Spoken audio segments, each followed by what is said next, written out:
Cyclones, fire, earthquakes, volcanoes. What happens to animals and even plants in the face of natural disasters? Some can sense the coming catastrophe and flee ahead of time. Others are forced to remain and battle against the odds to stay alive. Indigenous oral history and traditional knowledge is full of stories of nature's resourcefulness. Now, Western scientists are starting to study the ways animals and vegetation cope with the planet's moods and their remarkable strategies for survival. Many have managed to turn adversity to their advantage with some ingenious adaptations.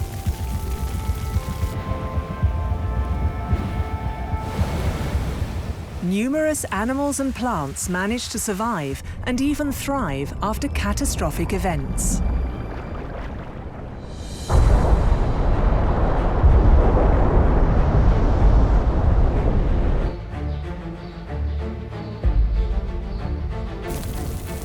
But as the planet warms and the frequency and intensity of fires, floods and cyclones increases, will nature continue to find ways to endure the Earth's wrath?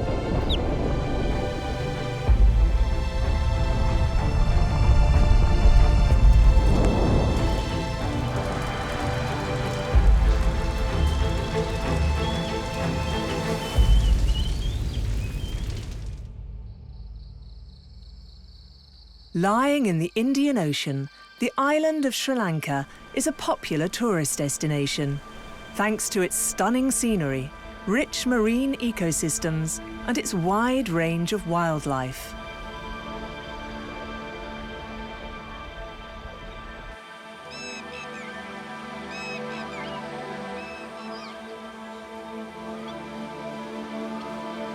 In the south, Yala National Park is home to a variety of mammals, reptiles and birds.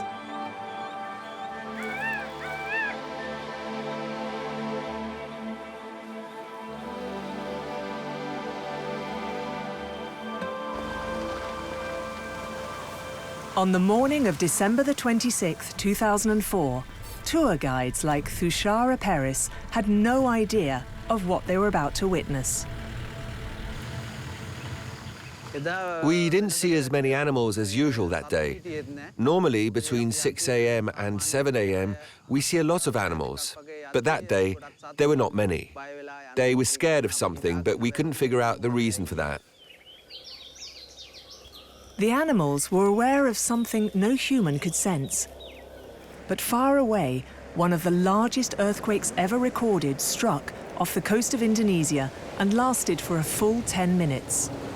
Sri Lanka was far enough from the epicenter that the tremor itself couldn't be felt. But the earthquake triggered a series of tsunamis, giant tidal waves, along the coasts of Indonesia, India, Thailand and Sri Lanka, killing over 230,000 people.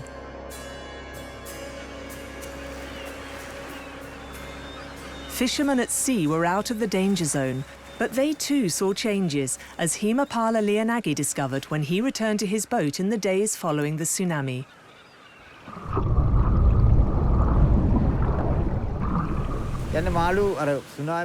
We went fishing a few days after the tsunami, but the fish that we had seen before the tsunami weren't there. There were no big shoals of fish in the water. Before, we had seen crabs on rocks on the seabed, but they had also gone. We did not see the fish show their usual behavior at all. Even sea creatures like prawns and turtles disappeared during the tsunami and after the tsunami as well.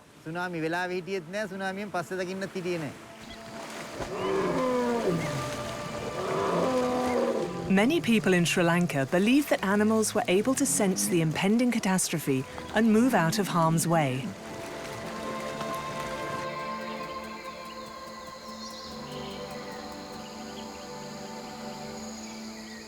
Since ancient times, stories have been told of animals warning humans of impending doom before it happens, reptiles, geese and dogs have all been credited with saving us from various disasters. But until recently, there had been little scientific study of this phenomenon.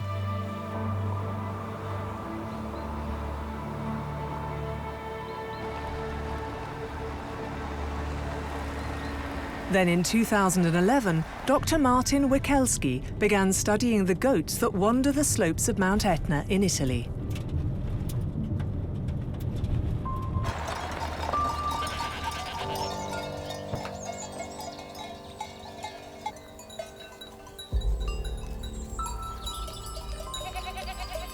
Towering 3,352 meters above sea level, Mount Etna is the most active volcano in Europe.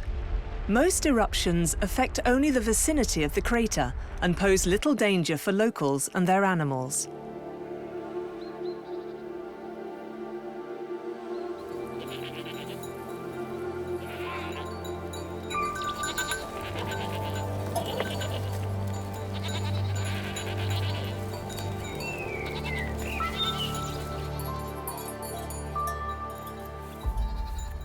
Over 2 years, Dr. Wikelski tagged a number of goats and sheep that live on the volcano's slopes, then kept a close eye on what the animals got up to.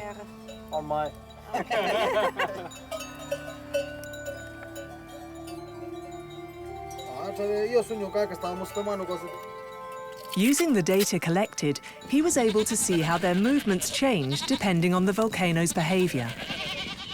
What we saw was that before every major eruption, before every one of those, the goats were showing erratic, strange behavior. They were getting really nervous. But then when you have an eruption coming up, and we don't know what it is, but there's something coming from the earth mantle going towards the surface, and somehow the goats know.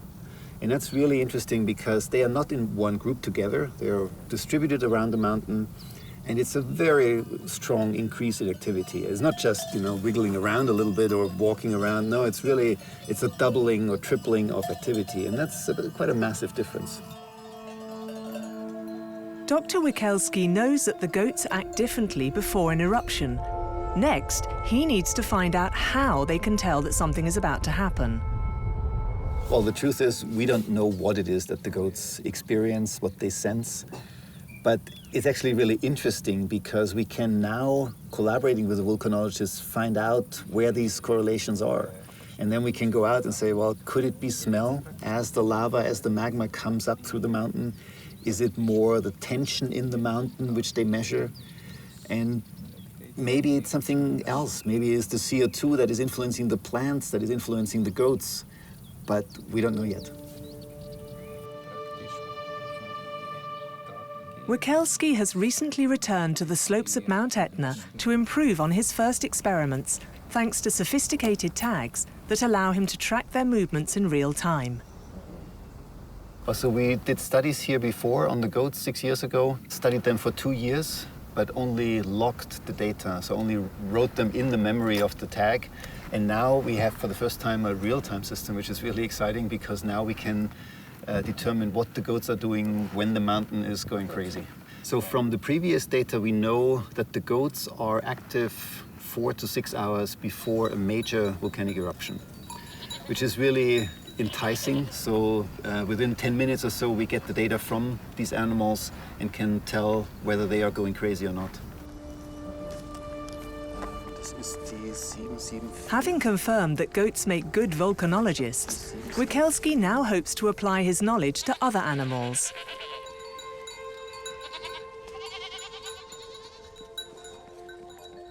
The next steps are that we go to different parts of the world and ask people which animals are known to tell you something about disasters that are coming. And those will be the animals we tag with the people there and determine whether they are as good as the goats here. The animals in Sri Lanka and the goats in Italy are not alone in figuring out that something is about to happen before it takes place. And one study has even identified the clues that some animals are picking up on. The OSearch organization was set up to help scientists collect data in the ocean. the deep sea and its many inhabitants remain largely misunderstood due to the difficulty of acquiring hard facts. Despite their high media profile, there is very little concrete information known about even some of the most recognizable animals, such as sharks. Dr. Robert Huter has been tagging various species of sharks for the last 35 years. In 2001, he and his colleague, Dr. Michel Heipel, had marked a group of young black-tipped sharks that were living in shallow water in Tampa Bay, Florida. But on September the 11th, Tropical Storm Gabriel formed in the Gulf of Mexico. 3 days later, it hit the Florida coast with winds of 110 kilometers an hour and heavy rainfall.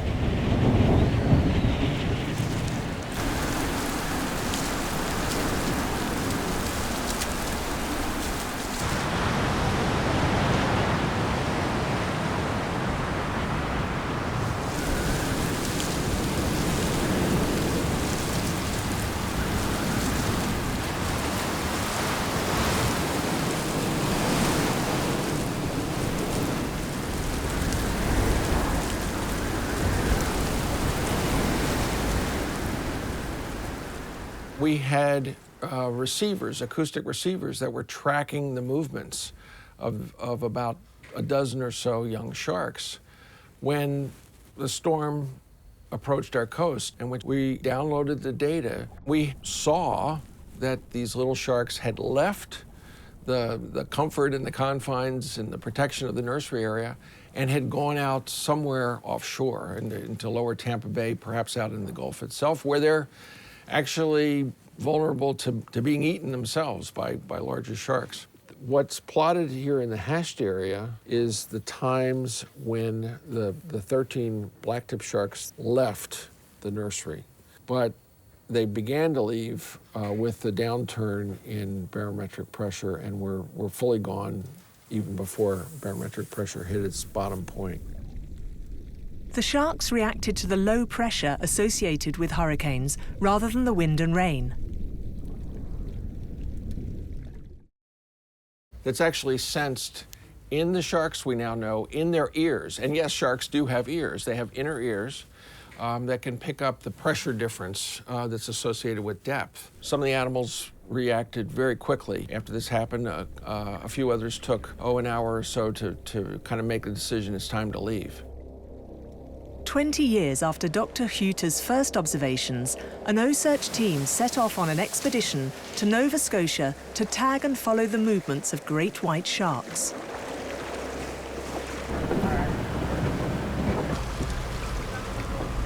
When they arrived in September 2020, the location was ideal for finding sharks and the weather was beautiful. But they were clearly gone. They had left. They were avoiding that area and staying offshore. It seems the sharks had sensed something, and sure enough, shortly after Hurricane Teddy pummeled the Nova Scotia coast, the calm seas of the tagging site were soon transformed by 10-meter waves.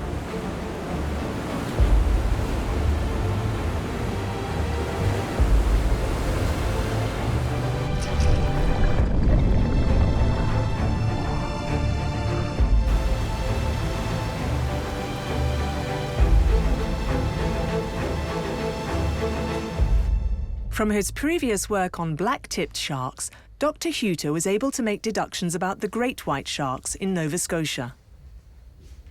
By inference, we conclude that the sharks that could have been there in that very productive place left, rode it out offshore in deeper water, and then when the hurricane effects were pretty much cleaned up, returned, and that's when we found them several days later, a little bit further down the coast. When the sharks returned, the team was able to catch and tag them.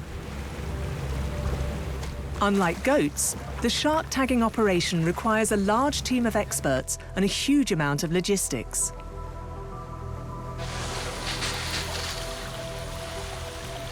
Using an elevated platform, the shark is towed into place and the specialists set to work. Like a Formula One pit stop, each person on the team is responsible for their task, which they try to perform as quickly as possible to limit the distress to the animal. Samples are taken and the shark is tagged before being sent on its way.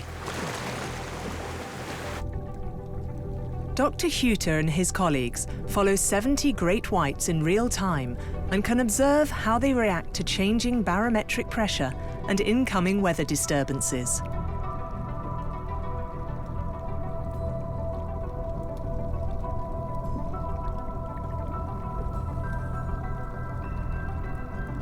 While these animals show signs of being able to forecast natural disasters, others are unable to escape from danger. They live in a world where extreme weather events are part of their lives.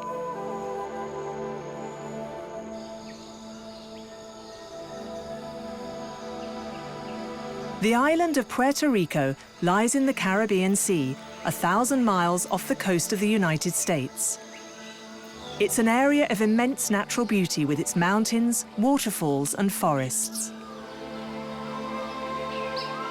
On the eastern side of the island lies El Yunque tropical rainforest.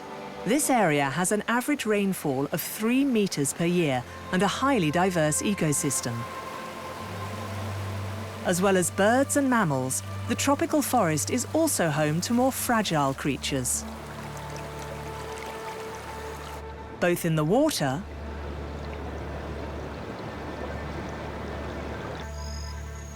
and on land.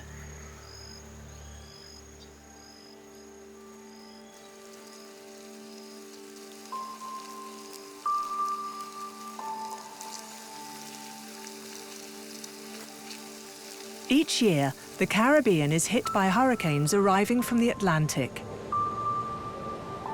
Puerto Rico lies right in the path of these huge storms.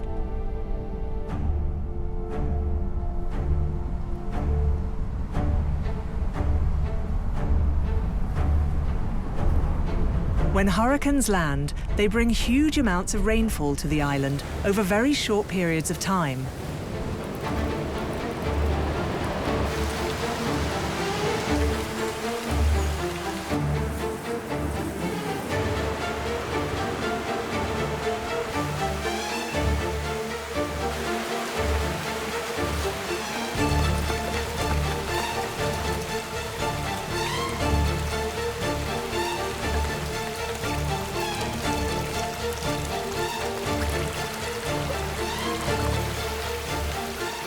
As the water rises, the equivalent of a full year's worth of sediment can be washed into the rivers within the space of a few hours.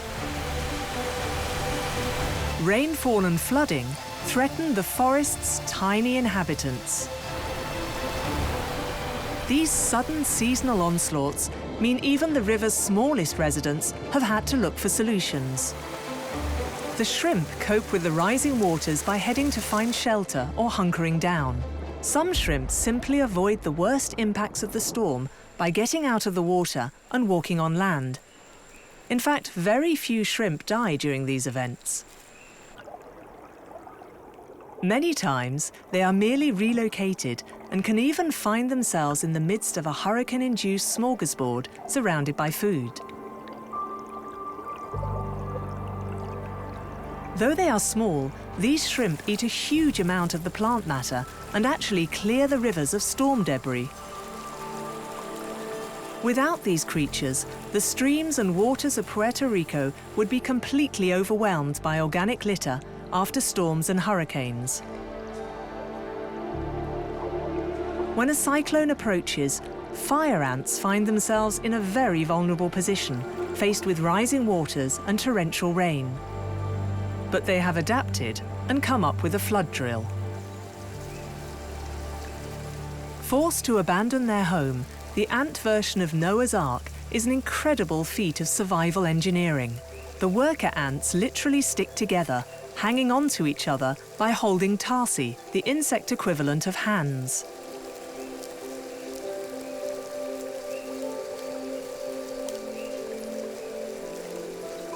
Enough air is trapped on the bodies of the workers around hairs on their legs to prevent them from drowning, and the ants constantly move on the raft, taking turns in various positions.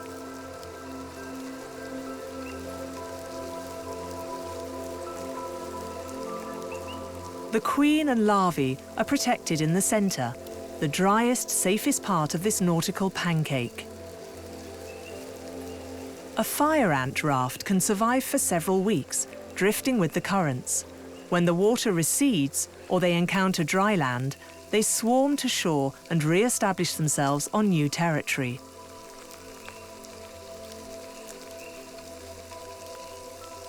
The queen is escorted off the raft and taken to a safe location where the ants will continue the next stage of their lives.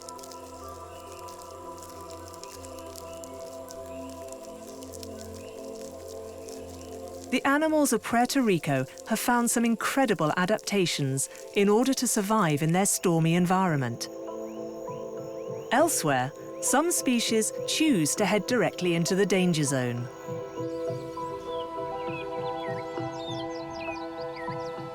In North America, Virginia's eastern shore is made up of a series of undeveloped barrier islands. Here, one migratory shorebird stocks up on food before embarking on a momentous journey that has intrigued ornithologists for hundreds of years.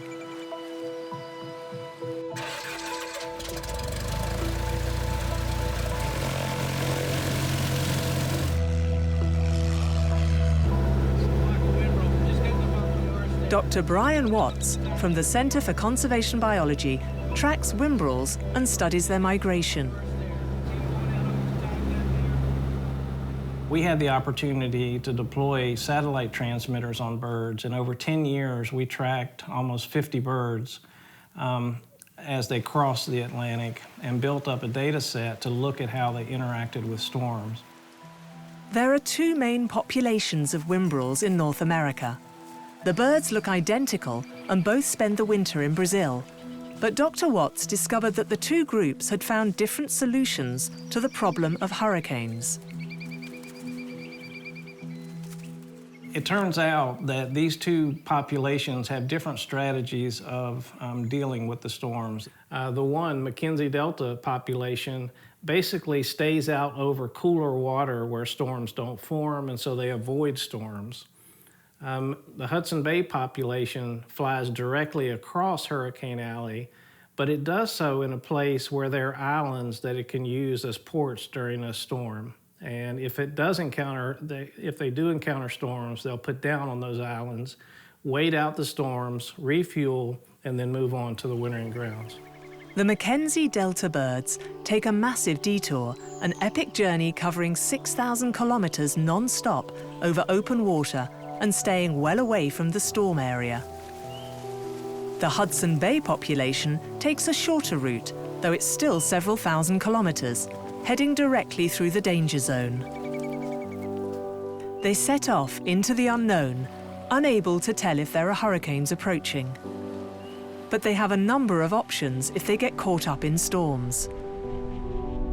If they are confronted with a hurricane, these birds either battle their way against the headwinds or land on one of the many islands in the area. Sometimes they're even rewarded with powerful tailwinds that slingshot them out the other side. By either avoiding storms or risking storm interaction, both populations have adapted to the seasonal dangers, yet their population continues to decline. While he was tracking one particular bird named Goshen, Dr. Watts discovered that the risks were not always weather-related. Goshen was flying over the West Indies, encountered Hurricane Irene, was put down on Montserrat, and then flew over to Antigua, and was on Antigua for 7 days. And then flew to Guadeloupe and was shot the morning it arrived on Guadeloupe by hunters in a shooting swamp.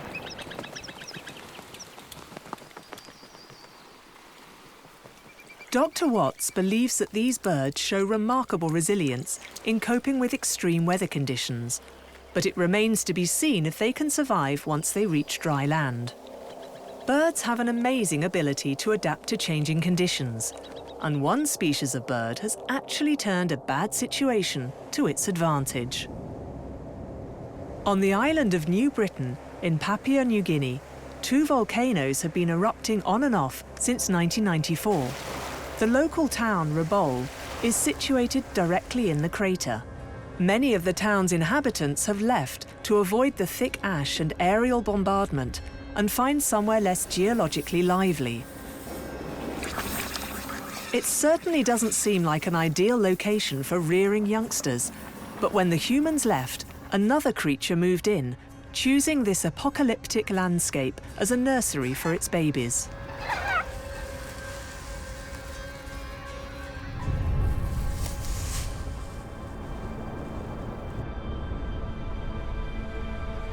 In forested areas, chicken-sized Polynesian megapod birds bury their eggs in deep nests of decaying vegetation.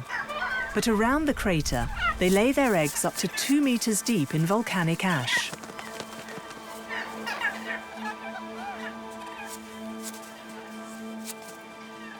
Egg-laying takes place during calm periods between eruptions. Megapod parents don't incubate their eggs like other bird species. Instead, they leave that job to the volcano itself.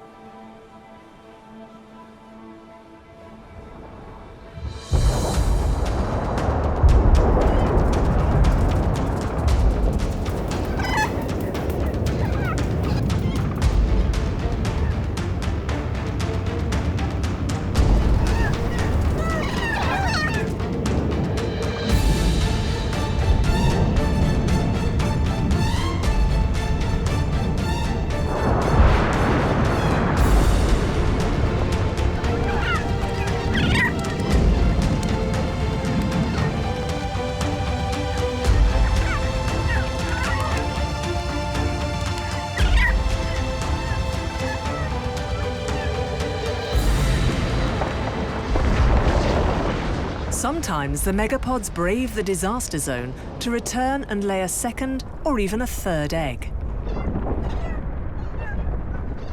The sparse trees provide little protection from the constant rain of volcanic bombs.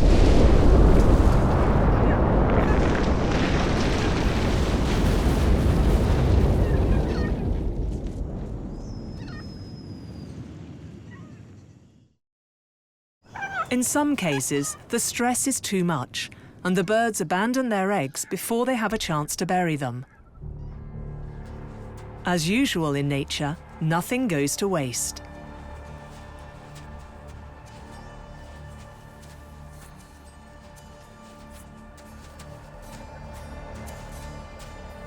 Megapod eggs have the largest yolk of any birds, making up to 50 to 70% of the egg's weight.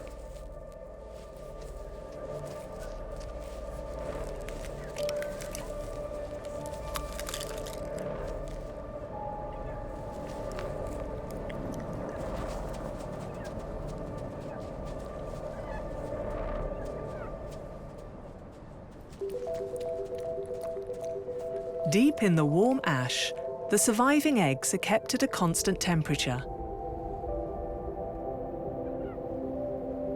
Unlike most other bird species, megapod parents never see their offspring and play no part in raising them. When they finally hatch underground, the young chicks must claw their way to the surface. They emerge fully feathered, with eyes open and ready to fly from day one. It seems like a risky venture, but every year thousands of birds come here to lay their eggs and entrust them to the bowels of the earth.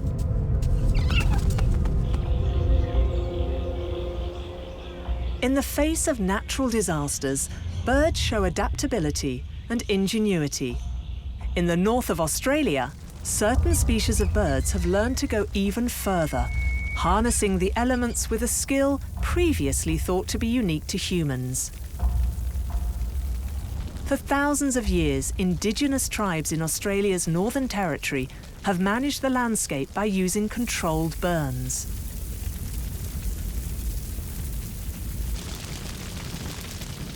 When burning begins, black kites and other birds of prey arrive from miles around. Known as firebirds, they prey on insects, reptiles and rodents as they escape from the heat.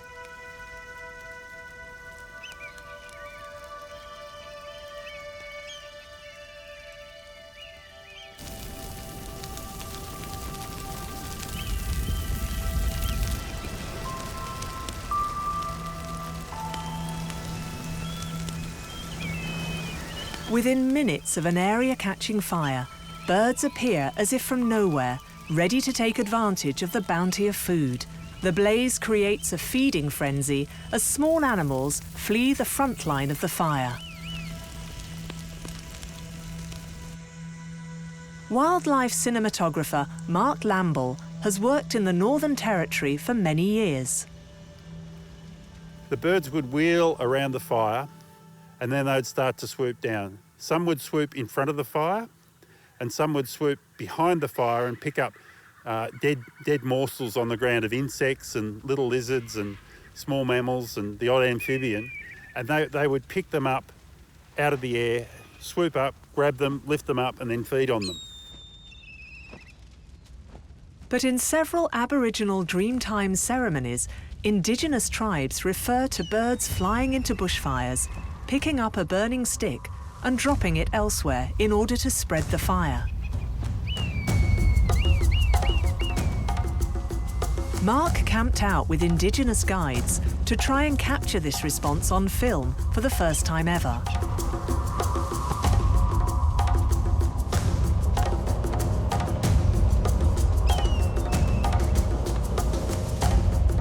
The firebirds don't display this behaviour frequently. On the odd occasion, we saw a bird swoop down and pick something up that wasn't an insect, and that was a firebird picking up a stick. Bringing Mark one step closer to filming the birds picking up a burning stick and spreading the fire.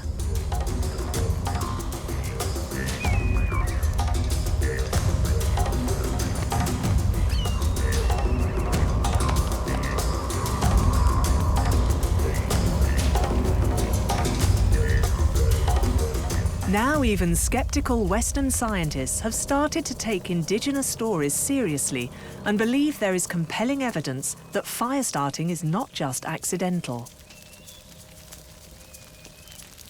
But for Mark, there is no doubt about what Indigenous people have known for generations. I'd heard stories about firebirds for a long time, 30 plus years in the top end. I'd never fully seen it before, but I'd seen the results of it, and when you're driving along and you stop and you might be even filming a fire and suddenly that fire is on the other side of the road and the only thing there to have done it is a bird, you assume it's been a firebird that's picked up a stick and moved that fire. It seems that the birds only start a new fire when an existing one has reached a barrier and is in danger of going out. The birds appear to want to flush out more prey and understand that fire is the key to this abundant food source. Fires are part of life in Australia, but recent years have seen some of the biggest bushfires in recorded history. Now, the Australian government is showing renewed interest in Indigenous burning practices in the hope of keeping these fires under control. Off the south coast of Australia, Kangaroo Island is well known for its unique ecosystem. But in 2019 and 2020, this wildlife haven was badly affected when bushfires burned more than half of its surface area.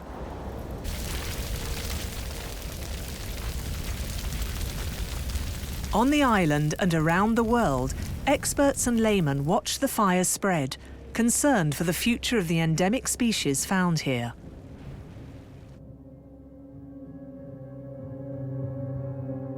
This is an area that is used to fires. The plants and animals here have developed strategies to cope both during the fires themselves and afterwards, once the danger has passed. Renowned environmental physiologist Peggy Rissmiller has discovered that even the smallest animals have developed some surprising behaviours. The termite species on Kangaroo Island, Nastudotermes echidiosus, is a very special termite that eats timber. And the inside of a termite mound is like a catacomb. And that's formed by the termites eating wood and going in with the wood and the termite spit, forming these catacombs. But then the outside of the mound is actually covered with a soil type from the surrounding areas. And from what we've learned, it looks like the termites actually mine certain minerals and put them over their mound to actually fireproof them, or at least make them more fire retardant.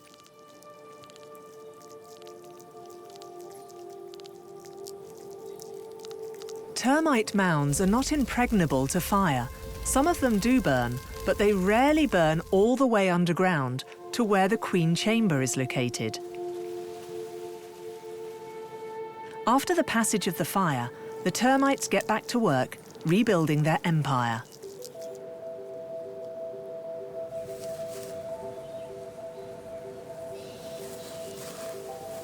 Echidnas are found only in Australia.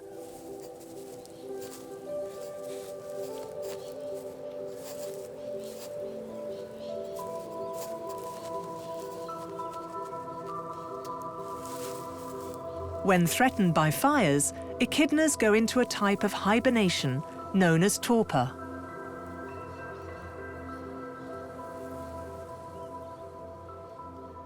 They'll dig in, they'll get soil between their spines, and that causes them to have sort of an insulation.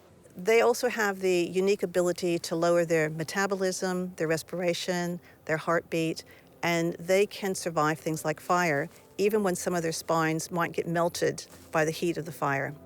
This period of torpor allows them to conserve energy while they wait out the danger.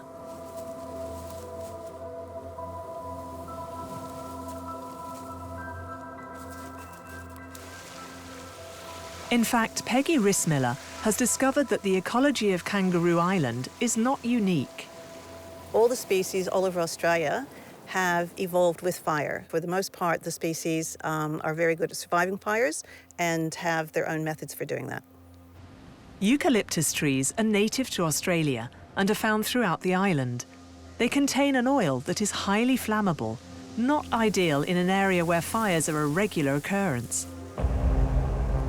Each year, the trees shed their bark and leaves, creating huge piles of combustible fuel on the ground. When a bushfire passes through, this tinder burns quickly.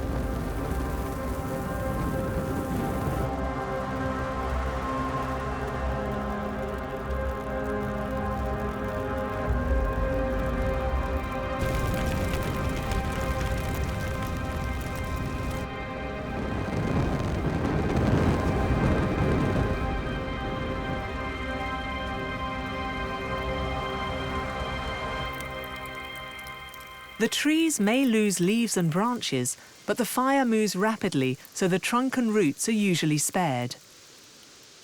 In fact, some eucalyptus trees depend on fire to reproduce.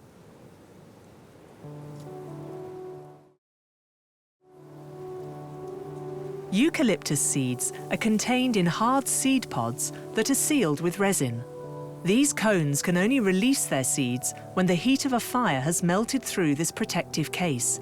The seeds then fall onto a nutrient-rich bed of ash where all competitive plants have been cleared out, creating an ideal area for young trees to regrow. Small orange funguses appear on the ground directly after the fire. They have a crucial role, helping to change the soil pH after it has been alkalized by fire. Browsing animals are temporarily driven out, and the heated soil reduces the number of plant-eating insects and soil organisms during the important early growth period.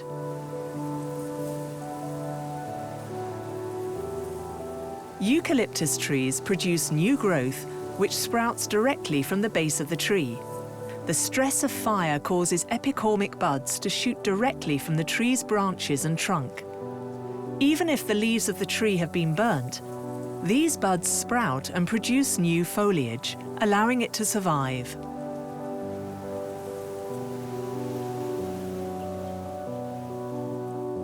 Eucalyptus is not the only fire-dependent tree on the island.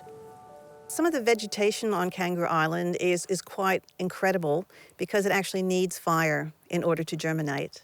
So when the fire came and a lot of the plants actually threw open their seed pods and seeds were scattered everywhere. Various tree species need fire and extreme heat to propagate their seeds. Fire is a positive force, bringing renewal and even resources to other species. Now that's when also after the fire we saw a lot of different bird species come in and feed on those seeds. Some of the plants which came back quickly are only here, and that's one of the astonishing things about Kangaroo Island. Grass trees, or xanthorrhea, are one of these endemic species. They are extremely slow-growing, and some of the tallest species are estimated to be more than 400 years old. And yet, during that time, they must have outlived numerous bushfires.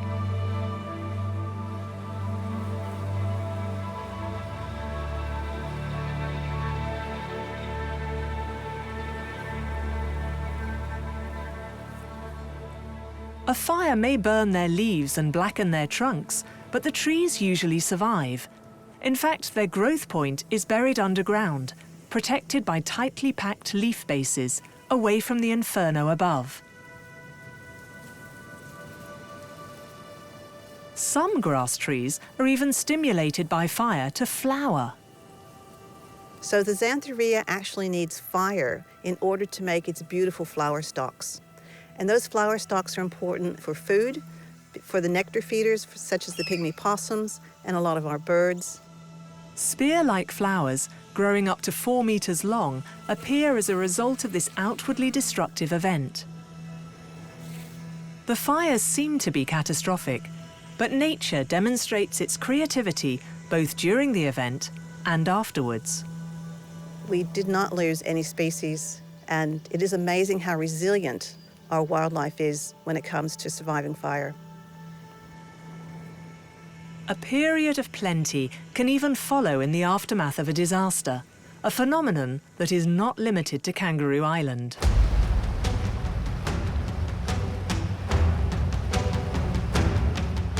The country of Nepal lies on a fault separating two tectonic plates. As one plate slides under another, pressure builds up and can be released in the form of an earthquake.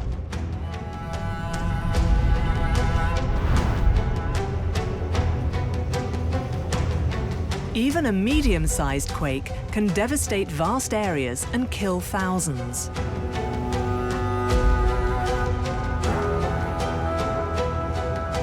Whole towns are razed to the ground, but quakes also cause mudslides, bringing the country to a standstill.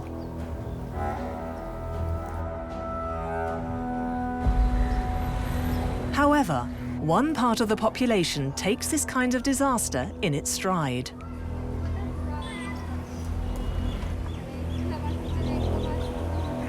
Never at a loss for inspiration, monkeys are ready to take advantage of the situation.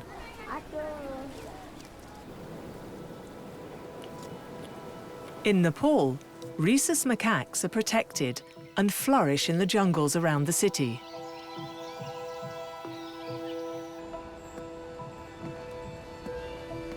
They are regarded as holy animals by Buddhists and Hindus, but they are considered pests by the local farmers. Having adapted to the influx of humans in the area, they are known for raiding crops, a low-effort, high-benefit way of sourcing food.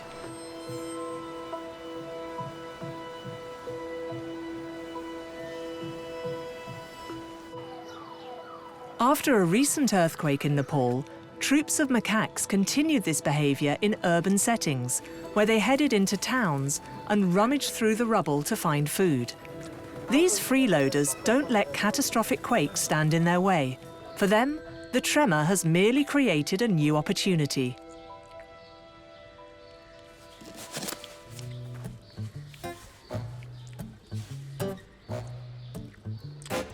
Macaques are one of the most successful primate species on the planet after humans.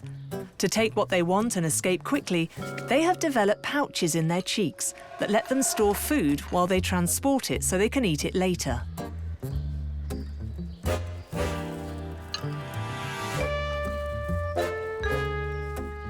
These macaques are also not restricted to one type of food. They can adapt to the resources available, putting them in a much better situation when disasters hit and destroy their habitual food sources.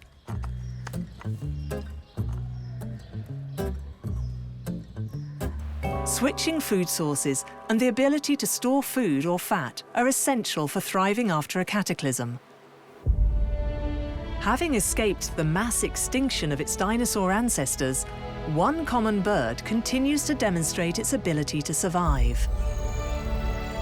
Kauai is one of the largest of the Hawaiian Islands. It is covered in tropical forest, high mountains, crystal clear rivers, and sandy beaches. But despite its idyllic appearance, the island is sometimes hit by storms, with unexpected results.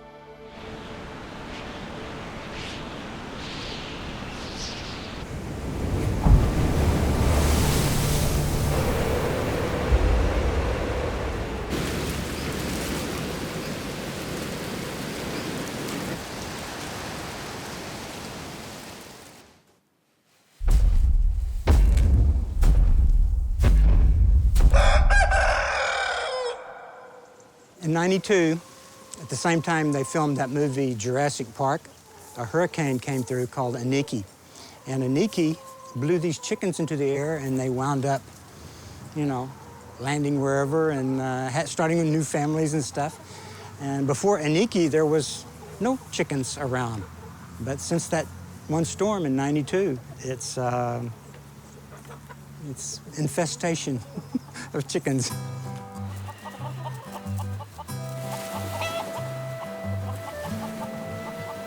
In Steven Spielberg's film, a huge storm allowed marauding, bloodthirsty dinosaurs to break free and terrorize the island, while in real life, Hurricane Aniki allowed the island's domesticated chicken population to fly the coop and live according to their whims.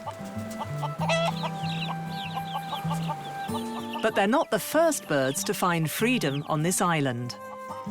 Red jungle fowl, brought by the first Polynesians, had already made their home in Kauai's mountains. The freed domesticated chickens and wild jungle fowl interbred to form a whole new breed of chicken, the feral chickens of Kauai.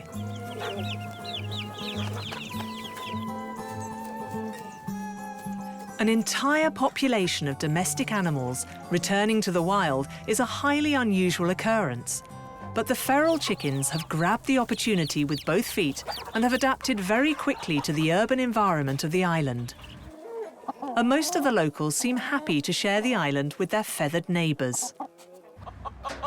And no matter where you go, if you go back up into the mountains and in the jungle, there's chickens there. And if you go everywhere, you go to Walmart, there'll be chickens. On the island, this new breed of chickens is equally at home in the jungle and the city. Biologist Eben Gehring and his colleagues have come to Kauai to study this unusual bird population. Don't worry, there's space for you in there. Why Kauai makes a great natural lab for our studies is that we have a historical context for when these populations began exchanging genes. So we know about how many generations have elapsed since those storm events. And since this population underwent an exponential increase in the size, the number of individuals. Now, in this case, we have domestic birds that we've kind of now gone back into natural conditions. They've been breeding with the native red jungle fowls. So you have a process known as fertilization, whereby a domestic population suddenly has to reacclimatize, has to adjust to these more natural conditions. So has this led to a chicken population explosion?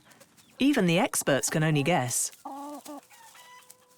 You can see that, the number of birds has dramatically increased in the island, but it's very, very hard to get a truly accurate population census. If I was forced to estimate maybe 10,000? People are going to say 10,000 and some are going to say 1 million. My guess would be somewhere in between those numbers. However many chickens there actually are, the birds, like the dinosaurs in Jurassic Park, were able to take advantage of a major meteorological event and make a bid for freedom. Returned to the wild, it seems they'll remain free for the foreseeable future.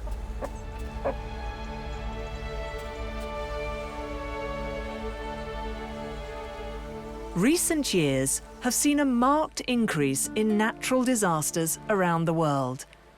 Experts predict that global warming will lead to rising sea levels, supercharged storms, prolonged droughts, and heavier precipitation.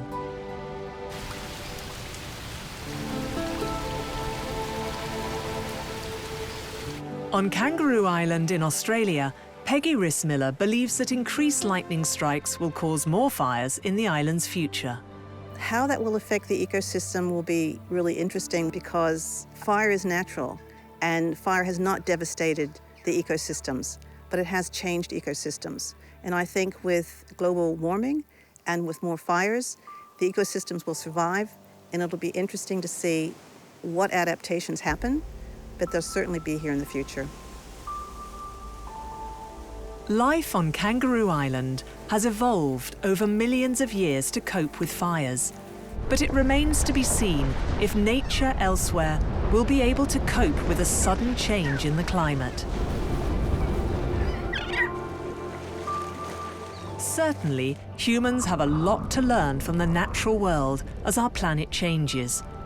If we look closely at how nature has adapted, we can take inspiration from examples of survivors' resilience and successes.